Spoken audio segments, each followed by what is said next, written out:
शासनेश महाप्रभु भावबंधन नमन।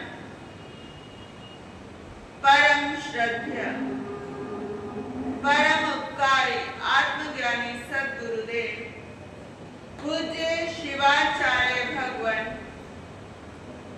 परम श्रद्धेय परम उपकारी पूज्य गुरुदेव श्री जी एवं पूज्य गुरुड़ी श्री जी के चरणों में भाव वंदन नमन स्वीकार। आप सभी भव्य आत्माओं की भव्यता को मेरा प्रणाम स्वीकार।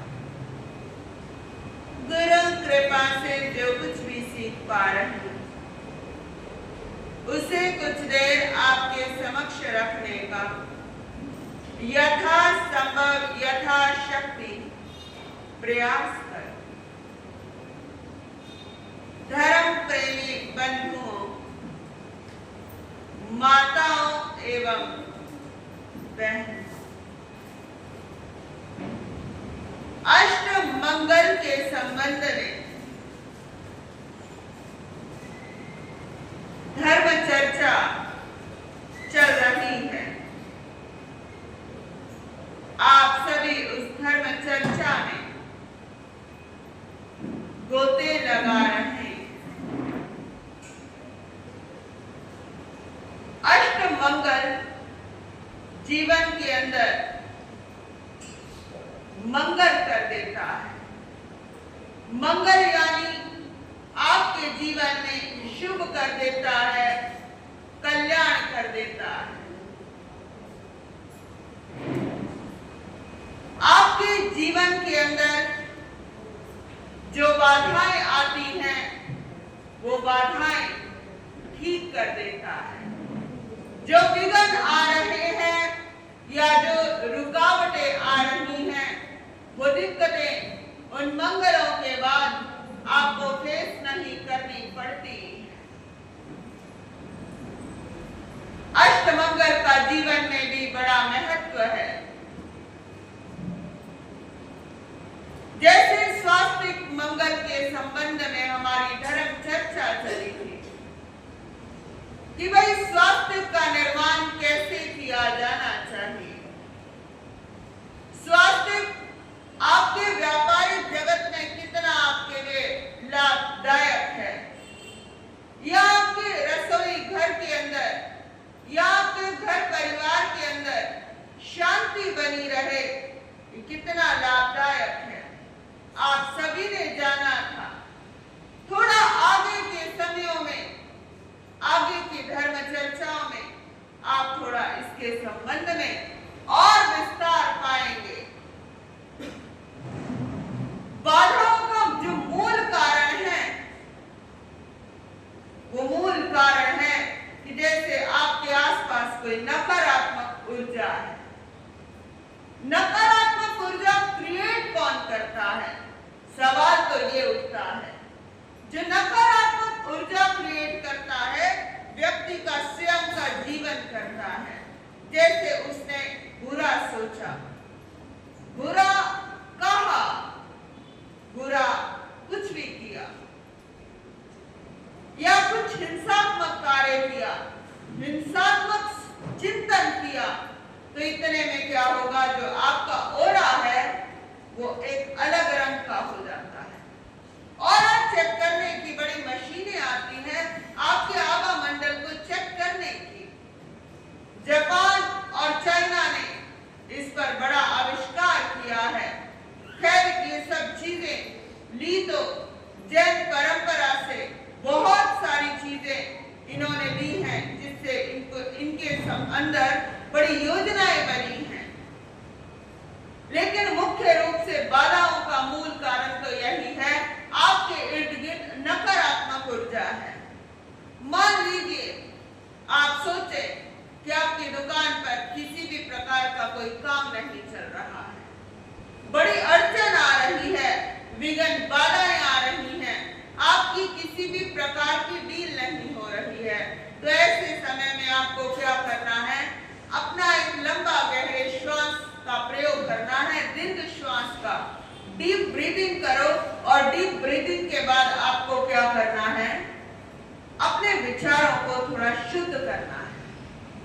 धीरे धीरे आपके सारे अटके हुए काम पूरे होने लगेंगे, आप सफलता की ओर पहुंचने लगोगे।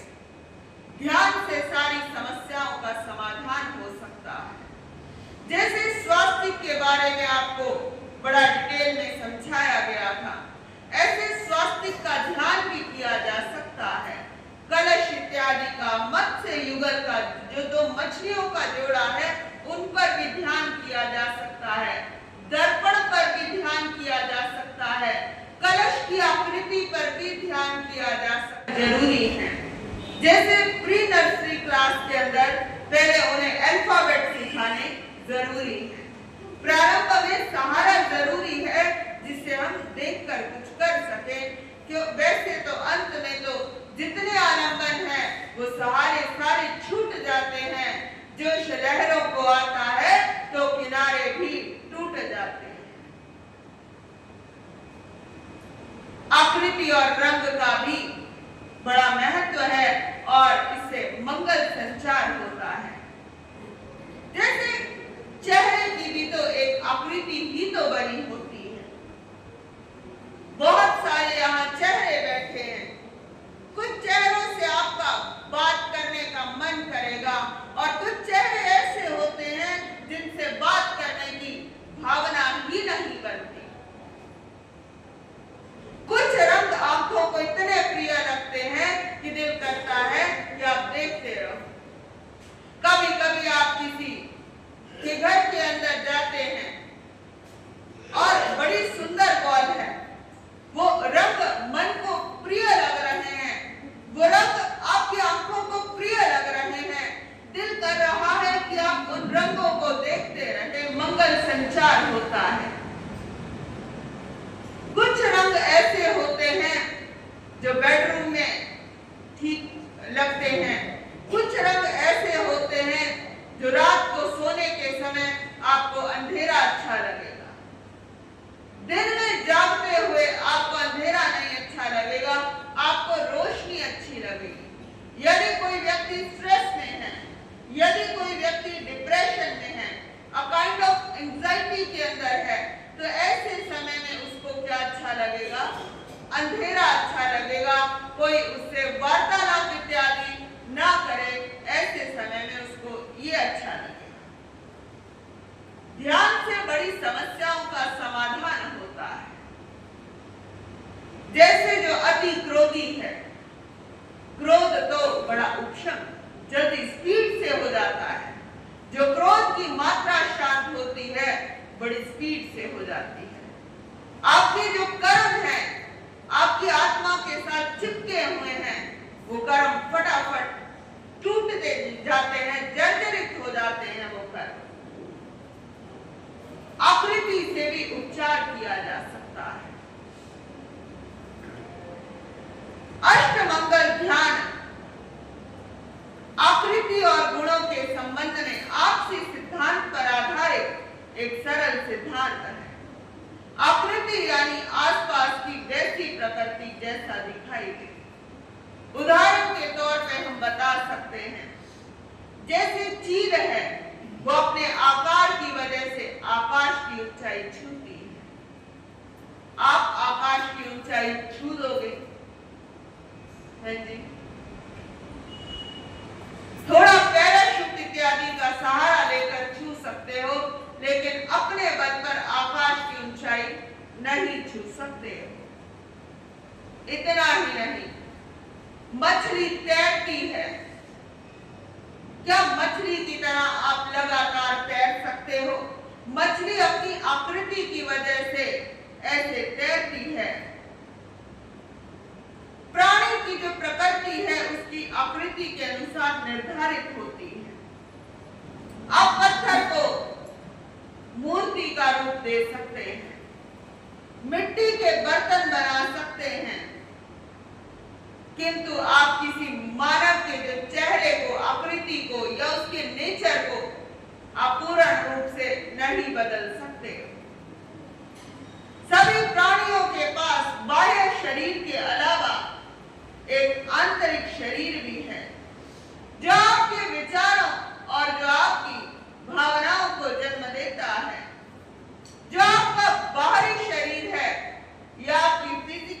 बॉडी है, जो आपका आंतरिक शरीर है, ये ऊर्जा से निर्मित है। अब जैसे किसी के अंतर में क्रोध हो तो उसकी आंखें कैसी नजर आती हैं? लाल नजर आती हैं। किसी के अंतर में बड़ी चिंता हो, आवेश हो, तो उसकी आंखों के ऊपर थोड़ी त्योड़ियां सी नजर आती हैं, सिलवटें नजर आती हैं। यदि कोई व्यक्ति बड़े चिंतन में हो तो उसकी जो हाथ और पांव वो मसलता हुआ नजर आता है। यदि किसी प्रकार का उसके कोई बाहरी बोझ हो तो वो क्या करता है? सिर को पकड़े बैठा रहता है। यदि कोई दार्शनिक तरीके का व्यक्ति हो तो वो बड़ा अपनी ठोड़ी पर हाथ रखे बैठा होगा। यदि कोई गहरे चिंतन में है, फिलॉसफी, साइकोलॉजी के, तो उसका क्या होगा? वो ऐसे बैठे, उसके बैठने की जो आकृति होगी, आकार होगा, इस प्रकार का होगा। तो आकृति का बड़ा महत्व है। जैसे कोई व्यक्ति है जो लगातार ऊपर देखता रहता है, समुद्र शास्त्र के अनुसार विद्वानों के द्वारा बताया गया है, अनुभवी व्यक्तियों के द्वारा बताया गया है, जो ऊपर देखता है वो आकाश की तरह सपने देखता है, उसके सपने भी क्या होंगे? पूरे होंगे। जैसे कुछ लोग हैं दुकान पर बैठे रहते हैं और नीचे देखते रहते हैं। नीचे देखने से तात्पर्य है ख्याल तो मंजिल पर है, लेकिन मंजिल को छू नहीं पाएंगे, मंजिल तक पहुंच नहीं पाएंगे, ऊंचाइयों को वो स्पर्श नहीं कर पाएंगे। जरा आप देखिए, आकृति और प्रकृति के संबंध को समझने का सबसे ज्वलंत उदाहरण रामायण के अंदर है, और उसे लुभाने के लिए नाना प्रकार के प्रयत्न करता है। परंतु पतिव्रता सीता का अटूट विश्वास है कि जो उनके राम हैं उन्हें अवश्य लेने आएंगे। वो ना रावण से भयभीत होता है और ना ही वो सीता उसके वश में आती है। तब रावण के मंत्रीगण उसे सलाह देते हैं कि भाई आपको रूप बदलने की कला आती है, आप अपना रूप पलट, और रूप पलटकर आप सीता के समक्ष जाओ तो सीता को आप अपनी बातों के अंदर आप ले सकते हैं, आप मनमोहित कर सकते हैं। आप राम के रूप में चले जाओ और सीता आपको अपना लेगी। तब रावण ने कहा कि तुम्हें कला, विद्या इत्यादि का बाह्य ज्ञान है, किंतु राम की शक्ति का ज्ञान नहीं है। अब जिस किसी का हम रूप धारण करते हैं या जिसका ध्यान करते हैं, हम वैसे ही हो जाते हैं। जैन परंपरा में अक्सर कहा जाता है कि आप अपने स्वरूप का ध्यान करो, आप अपनी आत्मा का ध्यान करो, आत्म ध्यान करो। यदि आप आत्म ध्यान करते हैं तो आप एक दिन आत्म ज्ञान को प्राप्त करके आप परमात्मा के एकदम निकट पहुंच सकते हैं और परम पिता परमात्मा के आप दर्शन कर सकते हैं। अब रावण कहने लगा, मैं जैसे जैसे राम का ध्यान करने लगता हूं तो मेरा मन कैसा होता है? राम जैसा ही हो जाता है। अगर मेरा मन राम जैसा हो जाएगा तो मैं दूसरे पुरुष की स्त्री को मैं कैसे प्राप्त कर सकता हूं या उसे कैसे मनमोहित कर सकता हूं? राम सृष्टि भी है और सृष्टा भी है, राम सृष्टि भी है और सृष्टा भी है, राम दृष्टि भी है और दृष्टा भी है, राम दृष्टि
आकृति का इतना फर्क पड़ता है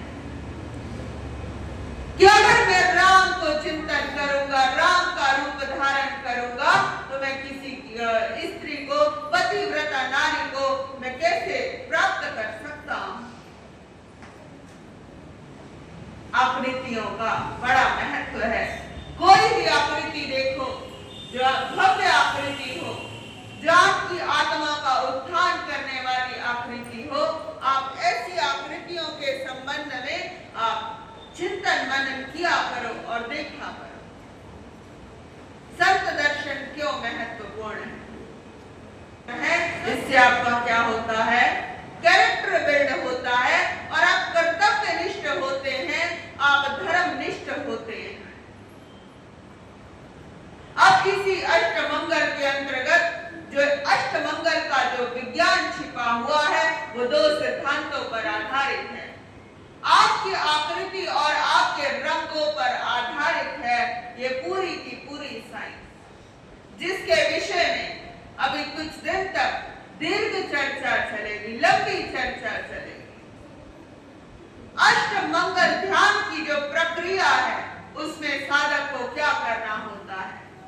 10 से 15 सेकंड तक प्रारंभिक जो उसका बेसिक कंसेप्ट है उसके अंदर 10 से 15 सेकंड के लिए प्रतीक चित्र को देखकर आंखें बंद कर लो और जो आपको प्रकृति दिखाई दे उसके अनुसार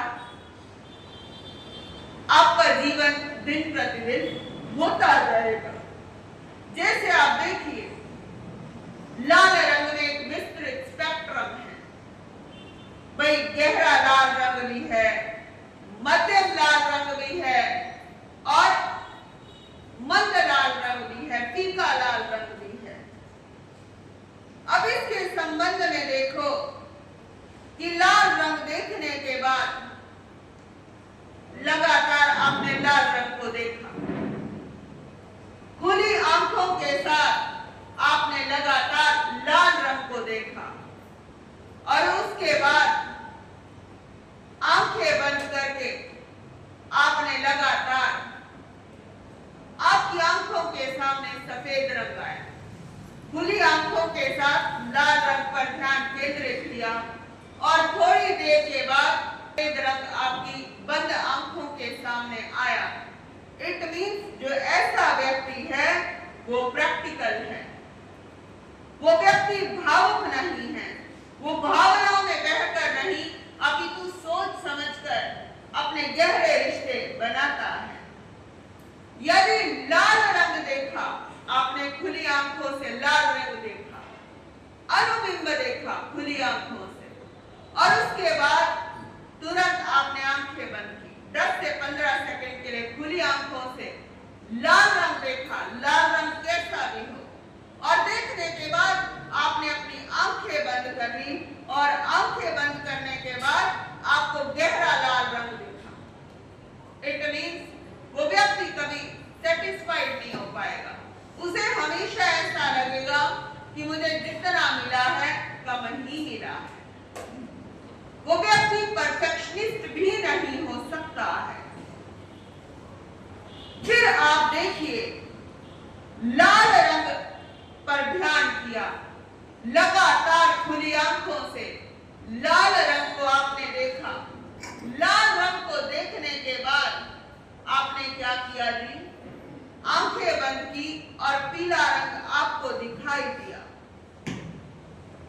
पीला रंग देखने के बाद उस व्यक्ति को ऐसा लगेगा कि उस व्यक्ति को कितना ही कोई प्रेम दे दो, उसे ऐसा लगेगा मुझे तो प्रेम कम ही मिलता है। हर व्यक्ति आज प्रेम को ढूंढता है और शांति को ढूंढता है। जितने भी आप दुनिया के अंदर, ये मार्केट के अंदर प्रोडक्ट हैं, वो किसके लिए हैं? मन शांत हो जाएगा, खरीदने के बाद मन शांत हो जाएगा। जैसे कोई मोबाइल को कोई शॉपिंग कर रहा है और ऑनलाइन उसे मोबाइल को लगातार वो स्क्रॉल किए जा रहा है, जब तक वो व्यक्ति बाय नहीं करता तो उसके दिमाग के अंदर कुछ ऐसे हार्मोन जनरेट होते रहते हैं, केमिकल, कि जब तक वो वस्तु उसके हाथ ना लग जाए दिमाग के अंदर अंदर क्या होता है, बेचैनी बनी रहती है। इससे आपका जो तंत्रिका तंत्र है वो क्या होता है, बड़ा कमजोर बनता है। यदि अपने तंत्रिका तंत्र का विकास करना है, यदि आपने अपने मस्तिष्क का विकास करना है, जो मस्तिष्क के अंतर्गत स्नायु है, स्नायु तंत्र है या जो न्यूरॉन्स इत्यादि है, उनको विकास करना है, तो उसके संबंध में आपको क्या करना होगा, अष्टमंगल ध्यान का सहारा लेना होगा। आगे के समयों में उसी अष्टमंगल के संबंध में आपसे गहरी चर्चा होगी। इन्हीं भावों के साथ ओम अरहम ओम अरहम। भाई टीटू जी के भी भाव हैं कि उन्हें भजन गाना है। आज शाम को बाल संस्कार शिविर होगा। अब रखें 4 बजे से लेकर 5 बजे तक बाल संस्कार शिविर होगा। ये 4 महीने प्रति रविवार रहेगा। श्री उत्तराजन सूत्र का अर्थवाचन घर घर में चल रहा है। यदि किसी की मानसिकता हो कि भाई हम घर में नहीं करवाना चाहते, स्थानक में करवाना चाहते हैं, सामूहिक करवाना चाहते हैं, तो वो भी व्यक्ति अपना लाभ ले सकते हैं। क्योंकि जैसे रामायण का पाठ होता है सनातन परंपरा में, ऐसे ही जैन परंपरा में उत्तरायण